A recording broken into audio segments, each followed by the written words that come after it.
जी अस्सलाम वालेकुम रहमतुल्लाहि व बरकातहू। धांधली से मुतल्लिक अपने गलत बयान पर शर्मिंदा हूं। रिटायरमेंट की वजह से बहुत दबाव में था। मुझे आला ओहदे का लालच दिया गया, बहकाया गया। पाकिस्तान तहरीक इंसाफ के एक बड़े ओहदेदार से करीबी तल्लुकात हैं। 11 फरवरी को मैंने खुफिया तौर पर लाहौर जाकर पाकिस्तान तहरीक इंसाफ के एक सियासतदान से मुलाकात की। तहरीक इंसाफ की क़यादत से गुफ्तगू के बाद मुकर्ररा वक्त पर प्रेस कॉन्फ्रेंस की। तहरीक इंसाफ के ही एक अहम ओहदेदार के कहने पर मैंने चीफ जस्टिस का नाम भी लिया। प्रेस कॉन्फ्रेंस में रियासत मुखालफ बयान बदनीति पर मबनी था। यानी प्रेस कॉन्फ्रेंस में जो मैंने रियासत मुखालफ बयान दिया, मेरा बयान वो बदनीति पर मबनी था। Chief justice, chief election commissioner, bureaucrats और कौम से माफी मांगता हूं। ये हैं जनाब आला हजरत लियाकत अली चट्ठा, साबिक कमिश्नर रावलपिंडी। उनका एक एतराफी बयान है। जो गिरफ्तार हैं और गिरफ्तारी में ही उनका ये बयान आया है। लियाकत चट्ठा जो कमिश्नर रावलपिंडी थे, जिन्होंने इससे पहले बयान दिया था कि रावलपिंडी डिवीजन से जाली ठप्पे लगाकर 13 हारे हुए उम्मीदवारों को मैंने कामयाब करवाया। 70 हजार से जीते हुए लोगों को मैंने हरवाया।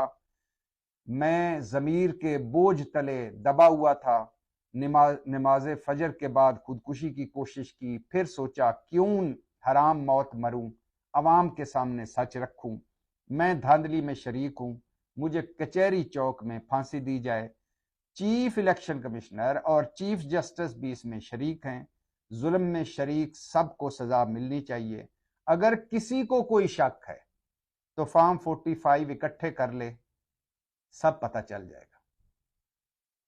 लियाकत चट्ठा अपने इस पहले वाले बयान के बाद, जिसमें वो धांधली का एतराफ करते हैं, उन पर मुकदमा कायम हुआ, उन्हें गिरफ्तार कर लिया गया और गिरफ्तारी में ही उनका ये दूसरा बयान आया है। अब पहले और दोनों बयानों को सामने रखें तो सूरत हाल कुछ यूं बनती है कि पहले कहा मैंने धांधली करवाई, 13 हारे हुए उम्मीदवारों को जितवाया जिनकी लीड 70 हजार थी। अब कह रहे हैं कि मैंने जो कहा गलत कहा। पहले कहा कि जमीर का बोझ है, नमाज फजर के बाद खुदकुशी की कोशिश की, जमीर का इतना बोझ है मुझ पे, मुझे कचहरी चौक में फांसी दी जाए, जो मैं कर चुका हूं। अब कह रहे हैं कि जो कुछ मैंने उस वक्त कहा था वो एक आला ओहदे का लालच था और मुझे बहकाया गया था और मैं रिटायरमेंट की वजह से दबाव में था।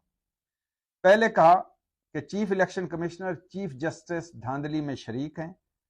अब कहा कि मैं अपने गलत बयान पर शर्मिंदा हूं और मैं ना सिर्फ चीफ जस्टिस, ना सिर्फ चीफ इलेक्शन कमिश्नर, बल्कि तमाम ब्यूरोक्रेट्स और कौम से भी माफी मांगता हूं।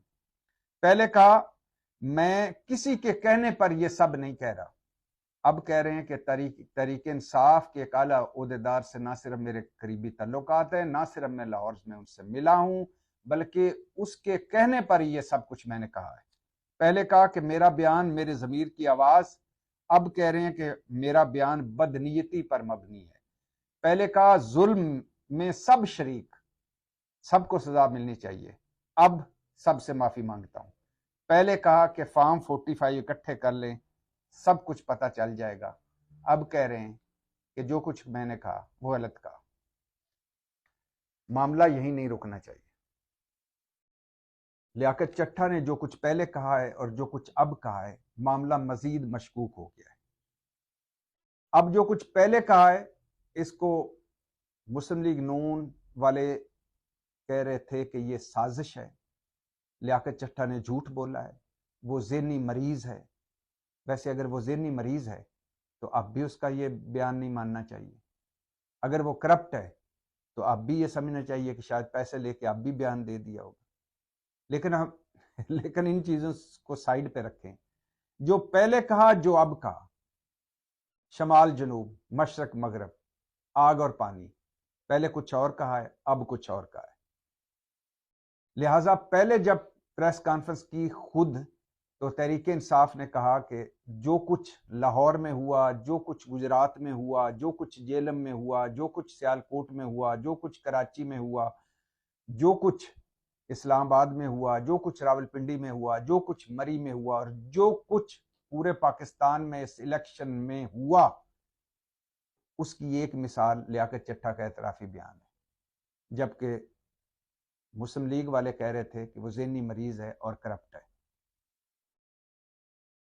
اب کچھ لوگ اس سمجھیں گے کہ وہ پہلا بیان ٹھیک تھا، کچھ لوگ کہیں گے کہ دیکھا وہ بہکایا گیا تھا، اسے اعلیٰ عہدے کا لالچ دیا گیا تھا، اس کے طریقے انصاف سے تعلقات تھے، لہٰذا یہ دوسرا بیان درست ہے۔ کچھ پہلا بیان درست کہیں گے، کچھ دوسرا بیان درست کہیں گے، کچھ پہلا بیان غلط کہیں گے، کچھ دوسرا بیان غلط کہیں گے، اور کچھ کہیں گے کہ یہ اب جب گرفتار ہوئے ہیں تو زبردستی جبر کے ذریعے ان سے یہ بیان لیا گیا ہے، اور جب بندہ گرفتار ہو تو وہ کچھ بھی بیان دے سکتا ہے، لہٰذا کرنا کیا چاہیے؟ یہ بڑا سنگین معاملہ ہے، بڑا اہم معاملہ ہے۔ ویسے یہ بتاتا چلوں کہ لیاقت چٹھا صرف کمشنر راولپنڈی تھے، دھاندلی کے الزامات اور دھاندلی کے سنگین الزامات، مینڈیٹ چوری کرنے کے سنگین الزامات پورے ملک سے آ رہے ہیں۔ ویسے تو پورے ملک کہ یہ جو دھاندلی کا معاملہ ہے اب یہ سڑکوں پر جا رہا ہے، پارلیمنٹ میں شور شرابہ پڑے گا، عدالتوں میں جائے گا، تو اس سے بہتر ہے کہ چیف جسٹس اپنے علاوہ اپنے بغیر ایک لارجر بینچ بنائیں اور اس سارے ملک کی ساری سیاسی جماعتوں کو بلائیں، سارے امیدواروں کو بلائیں کہ وہ آ کر الیکشن کمیشن کو بھی بلائیں، اور جس بیوروکریسی نے جس جگہ دھاندلی کے الزامات ہے وہاں جو ریٹرننگ افسر تھا، جو پریزائڈنگ افسر تھا، اس کو بھی بلائیں، اور یہ ونس فار آل ایک جوڈیشل کمیشن سنیں، اور اگر کہیں دھاندلی ہوئی ہے تو وہاں جو ہارا ہوا ہے اس کو جتوایا جائے، جو جیتا ہوا ہے دھاندلی سے اسے ہروایا جائے، ورنہ ملک اسی بند گلی میں رہے گا۔ یہ تو اوور آل دھاندلی کی بات کر رہا ہوں، لیکن لیاقت چٹھا نے جو بیان دیا ہے، اس بیان پر چیف جسٹس کو چاہیے کہ اپنے علاوہ ایک لارجر بینچ بنائیں، لیاقت چٹھا کو بلوائیں اور پتہ کریں کہ وہ واقعی لاہور گیا تھا، کسی طریقے انصاف سے ملا تھا، اس کا ٹیلی فون ریکارڈ ہوگا، ملاقات کا کوئی گواہ ہوگا، ملاقات کا کوئی عینی شاہد ہوگا، ملاقات کسی جگہ ہوئی ہوگی، اور اگر یہ پہلا بیان سچا ہے تو پھر بھی تحقیقات ہونی چاہیے، اگر دوسرا بیان جو اب گرفتاری کے دوران آیا ہے یہ سچا ہے تو تب بھی تحقیقات ہونی چاہیے۔ پہلا بیان کسی لالچ اور عہدے کے لالچ اور بہکاوے میں آ کر دیا ہے تو تب بھی تحقیقات ہونی چاہیے، دوسرا بیان اگر زبردستی دیا ہے، زور زبردستی دیا گیا ہے تو تب بھی تحقیقات ہونی چاہیے۔ لہٰذا اس دودھ کا دودھ اور پانی کا پانی ہونا چاہیے۔ اور اگر لیاقت چٹھا نے یہ پہلا بیان غلط دیا تھا تو اسے سزا ملنی چاہیے، اور اگر پہلا بیان صحیح دیا تھا تو پھر اسے تو سزا ملنی چاہیے، کیونکہ اس نے دھاندلی کروائی، دھاندلی میں شریک لوگوں کو بھی سزا ملنی چاہیے۔ تو بڑا ضروری ہو گیا ہے جوڈیشل کمیشن بنایا جائے اور اس دونوں بیانوں کو سامنے رکھا جائے، لیاقت چٹھا کو بلایا جائے اور دودھ کا دودھ اور پانی کا پانی کیا جائے۔ پاکستان زندہ باد۔